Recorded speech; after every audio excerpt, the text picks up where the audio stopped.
সব ধরনের রোগ হতে নিরাপদে থাকার তাদবীর। তো আপনি কি ধনকুবের মালিক হতে চান? সকল প্রকার রোগ থেকে মুক্তি হতে চান?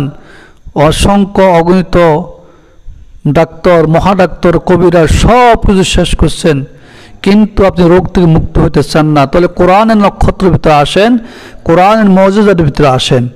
সব ধরনের রোগ হতে নিরাপদ থাকবেন, অবশ্যই মুক্তি পেয়ে যাবেন।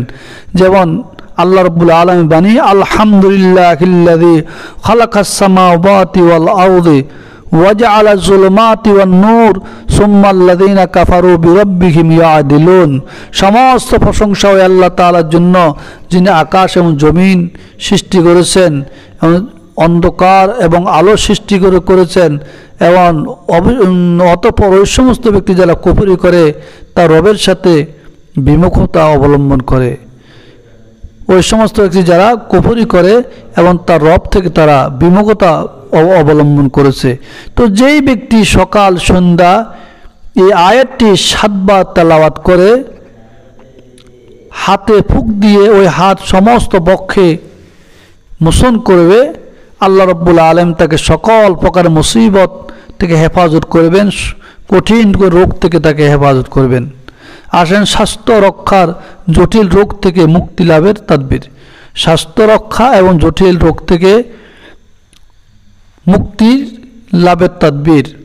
ইয়া হাইয়ু হিনা লা হাইয়া ফি দাইমুমিয়াহি মুলকিহি ওয়া বাকাইহি ইয়া হাইয়ু। এর ফজিলত হলো, এই দোয়া যে 1,00,000 বার পাঠ করবে, এই দোয়াটি যে ব্যক্তি 3 লক্ষ বার পাঠ করবে, 3 লক্ষ বার পাঠ করে সকল প্রকার রোগ থেকে আল্লাহ রাব্বুল আলামিন তাকে হেফাজত করবেন।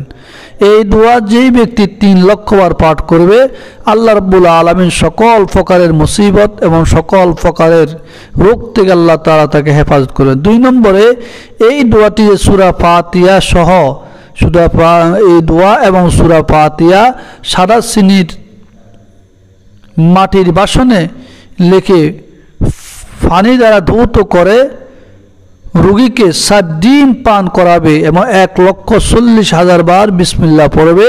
ইনশাআল্লাহ আল্লাহ রাব্বুল আলামিন তাকে সকল প্রকারের জটিল রোগ হতে আরোগ্য লাভ করবেন, জটিল রোগ থেকে তাকে মুক্তি দান করবেন। তো জটিল রোগ থেকে মুক্তি পেতে হলে অবশ্যই এই দোয়াগুলি পাঠ করতে হবে, এই দোয়াগুলির উপর আমল করতে হবে। তো আল্লাহ রাব্বুল আলামিন আমাদেরকে আমল করার তৌফিক দান করেন।